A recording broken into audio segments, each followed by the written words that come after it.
How excited are you for this group to be where they're at, to have the chance to play in College Cup and have a shot at another star?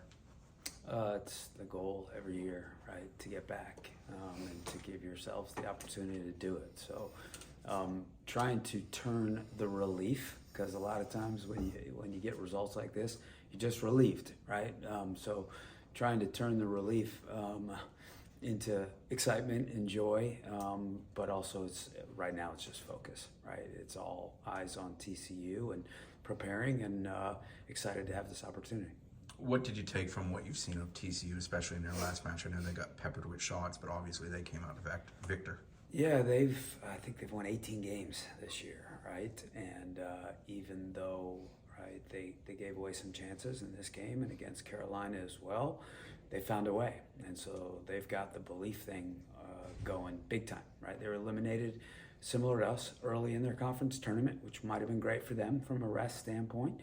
And they've got a bunch of kids that score goals, right? They got a kid named Seven who has 17 or 18 goals, and then a handful that are close to double digits. They're one of the best possession teams in the country. So they can, if you don't get pressure to the ball, they can ping it around you. And even in these two games where they were giving away some shots, I think possession was pretty even. And even in the Vanderbilt game, they had the ball more than Vanderbilt did. So they're going to be a stiff challenge. We've played them the last 2 years. We played them in 2023 at their place in the regular season, and they came here last year preseason. So there's a little bit of, they've had some turnover. We've had some turnover, of course, but there's a little bit of familiarity, which I think helps both teams. You talked about after the game, the standard, the pressure that comes with the standard. How have you seen these girls? It seems like they're not playing with that kind of pressure. They're just playing by themselves. How are they doing that? Yeah, and we don't, I said that, right? But we don't talk about it, right? We don't talk about rankings. We don't talk about, constantly we got to do this, right? I think we do a pretty good job of keeping our team relaxed and focused on the things that help us get results from game to game, right? And I think we have a lot of fun, right? We're very serious, but we also smile a lot, right? And keeping teams, players, coaches loose, there's a lot of value in that, right? And then when it comes time to play, there's less thinking and just playing. And I think our kids, back to what I said earlier about the relief, like we've got players, I think 5 or 6 maybe, that have won a national championship. And they were freshmen and sophomores when we won that last national championship. Now they're juniors and seniors, and now it's their team. And so there's always a little bit of inherent pressure of, now it's my team. I got to get my team back, right? And so I'm hoping that they are now, deep breath. We've gotten here. Let's really just relax and go have fun and try and win a championship. Coach, it was a grind of a season. You had that stretch where it was just one after another hard opponent. But how has that turned you into and made the team who it is today? Yeah, it's everything. You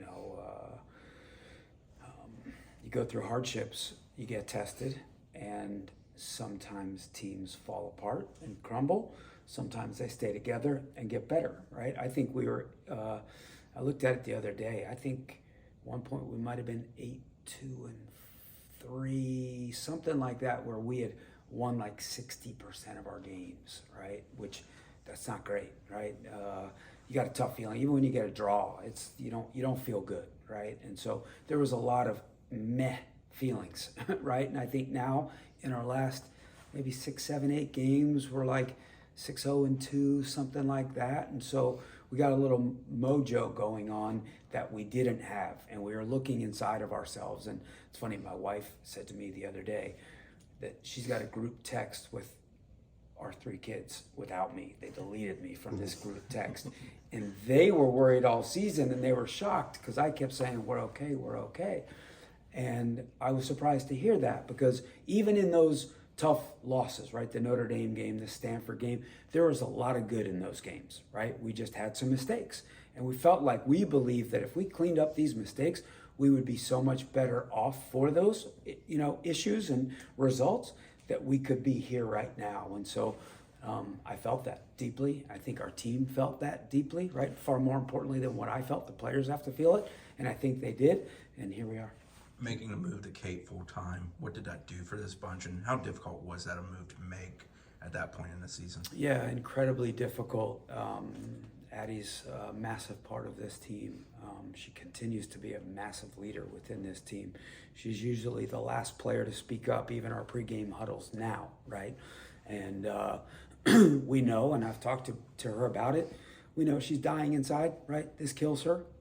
One of the most competitive players on this team. But I just kind of felt like in my gut, needed to give Kate a shot. And as we told all the goalkeepers, giving Kate the chance didn't put Kate in Sharpie for the rest of the way. We were going to see what it looked like. And she's done a good job. And she's made some big saves, right? Lipscomb game and other games, right? Especially off of some crosses and things like that. And so she's done a good job. I think most importantly, the players that are playing in front of her believe in her. They like her a lot. They support her. And I think it's obviously worked out.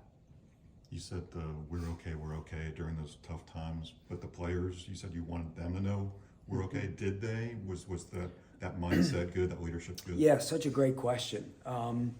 They're always so tough on themselves, and they learned that from the players before them. Even in our 22-0-1 or 23-0-1 season a couple of years ago, the Beata Olsens and the Leilanis and the Roques, even when we were winning, and maybe you've heard me say this before, I remember we were number 2 in the country, like 9-0-1. We had just beaten Miami here. We went into the video room and it was a morgue, right? They were just killing themselves. They thought they stunk, right? And we had to show them a series of statistics, right? And so I think our kids did question, right, whether or not we could be good this fall, right, in those moments. So we showed them. Thankfully, there was video to back it up, both the good and the bad, right? But then there were a lot of data points that backed up. Look, these are things that our numbers don't lie, video doesn't lie, but these are the things that have to get cleaned up. And a lot of it was individual responsibility in our defending our box, things like that. And they've really taken large steps in that area. How are you guys health-wise? In a good place. You know, Mimi came off the other day, whatever that was, 20 minutes in, but she's good. And yeah, we're good to go. Soleil is done for the year? Soleil is done for the year. So she tried to go against Georgetown and played an incredible pain. And, you know, we just didn't want to make her foot any worse. And so we shut her down. But outside of that, we're in a good spot. Going back to the back four, I know you guys did 3 at the back for a bit, back 4th of the tournament. What has that done? Do you feel comfortable? I know started the season with it, made the switch. How has that been? Yeah, I think we love it. I think Janet and Gilly are very comfortable next to each other. We knew that when we went to this back 4, it was going to give Mimi opportunities to get forward, and obviously she scored the first goal against Georgetown, right? Massive, right?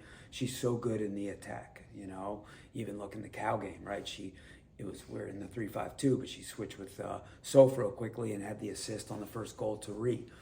So Mimi getting forward is massive, and then Cam and Jada kind of sharing that right back role. And then we have others, right? Soph and Claire and Maya can play left back. So we really like it from both an attacking and defending standpoint.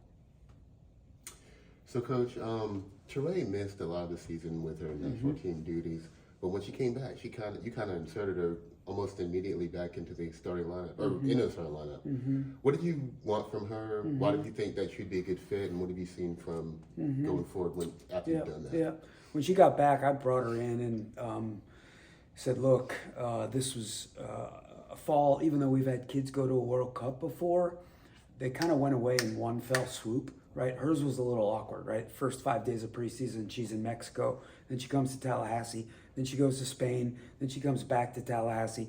Then she's going to the World Cup in that October stretch that we've already alluded to, which we knew was going to be the toughest stretch of our season, that she'd be gone for that. And in those segments when she was here, she played center midfield.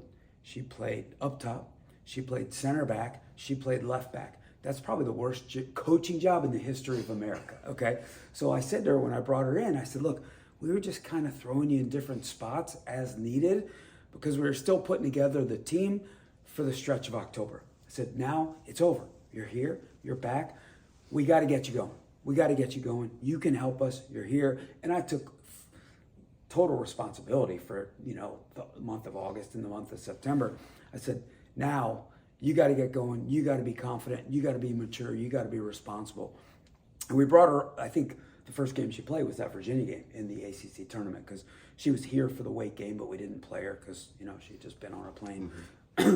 Unlike some other schools that had World Cup players that had flown halfway across the world, they played them 24 hours inside of being back. So we protect the health and safety of our players, and we didn't play her. Okay. So then on the Sunday in the quarterfinal game, we played her, came in off the bench, and she was phenomenal. She was phenomenal. And so we said, great job. Got to keep it going. Keep it going. Got to, manage the moments where she's trying too much stuff and losing balls in bad spots. But she's so dynamic, so intelligent, and she's moving and she's helping us a lot. So as far as Jordan playing, kind of like the head of the diamond in the midfield, are you going to kind of keep that going? Or Yeah, we did that one. That was an experiment. That was part B of the worst coaching move in America. Get your best player as close to goal as possible. And so we did it. I don't remember which game it was. It might have been our Sanford game. And then since then, she's been up top. And that's what is that more because of the absence of Soleil, or is it more because you just want her to Great question. It was more before Soleil, right? Coming out of Soleil got hurt in the Sanford game. She didn't play against Lipscomb, so certainly we needed duds up there. But we also left the Sanford game feeling like that didn't work. And with Nanya playing so well, right? Now our kind of starting midfield of Nanya, Suarez, Yuna, and McGovern, we feel good about that. So let's just leave duds high.